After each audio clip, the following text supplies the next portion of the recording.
नमस्कार दोस्तों, ज्ञान दो में आप सभी का स्वागत है। दोस्तों, कोविड की दूसरी लहर हमारे देश में, हमारे राज्य में पूर्ण रूपेण फैल चुकी है। परिस्थिति भयावह है, गंभीर है। गत वर्ष से इस वर्ष कोविड का जो स्वरूप है वो और भयानक है। गत वर्ष तो इसने सिर्फ वयस्कों को अपनी चपेट में लिया था, परंतु यह कहा जा रहा है, माना जा रहा है कि इस वर्ष जो स्वरूप कोविड का आया है, इसमें बच्चे भी इसकी चपेट में आ रहे हैं, बच्चे भी बीमार पड़ रहे हैं। परिस्थिति भयावह है, गंभीर है, परंतु हमारे देश में चुनावी प्रक्रिया रुकी नहीं है। मजे की बात है, ये देखा जाए कि ये दूसरी लहर कब शुरू हुई, कब प्रारंभ हुई। क्या मैं कह सकता हूं कि इलेक्शन प्रक्रिया, चुनावी प्रक्रिया जब चालू हुई अलग अलग राज्यों में, खास करके जब ये वेस्ट बंगाल में चुनाव की बड़ी बड़ी रैलियां हुई, इन रैलियों में अलग अलग राज्यों से लोग गए होंगे और वो जब उन रैलियों से लौट के अपने अपने प्रदेशों में आए, उन लोगों ने ये महामारी को फैलाया है। चाहे बीजेपी हो, तृणमूल कांग्रेस हो या कांग्रेस हो या हमारे देश की कोई भी पार्टी हो। मैं किसी पार्टी से कोई संबंध नहीं रखता, पहली बात। हाँ, मेरी एक राजनीतिक पसंद है, परंतु आज मैं बात जरूर कहूंगा कि इस बार हमारे देश की राजनीतिक पार्टियों ने बहुत बड़ा अपराध किया है। इस महामारी को फैलाने में इनका बहुत बड़ा योगदान है।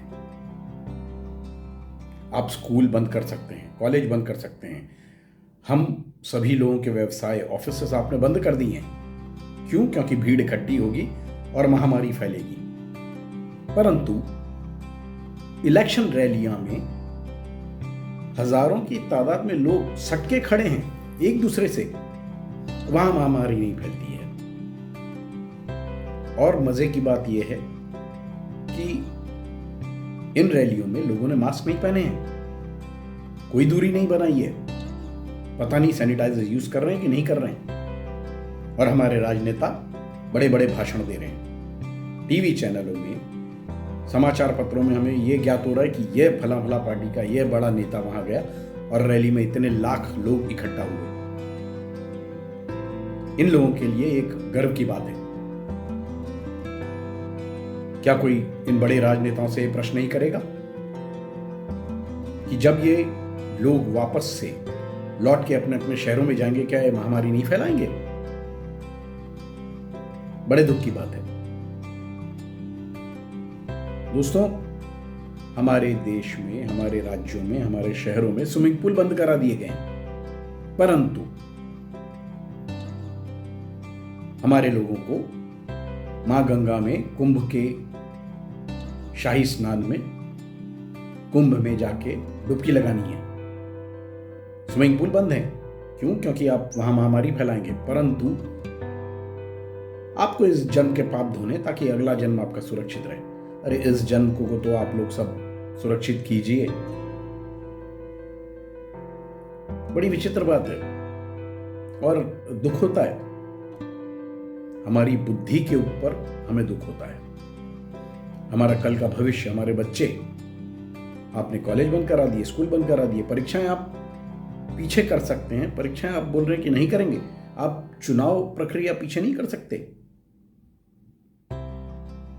हमारे देश के इलेक्शन कमीशन, इनको संज्ञान नहीं लेना चाहिए, इनको ये प्रश्न नहीं करना चाहिए कि क्या ये चुनाव आप पीछे नहीं कर सकते थे?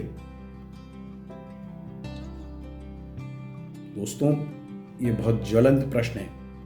हमारे समाचार पत्रों में, हमारे टीवी चैनलों में डिबेट होती है, बड़ी बड़ी डिबेट होती है, परंतु ये राजनीतिक डिबेट के अलावा बनके कुछ नहीं रह जाती। इसका कोई औचित्य नहीं है। कोई तो जिम्मेदारी ले, कोई तो आगे बढ़ के बोले गलत है, गलत चीज है। बहरहाल,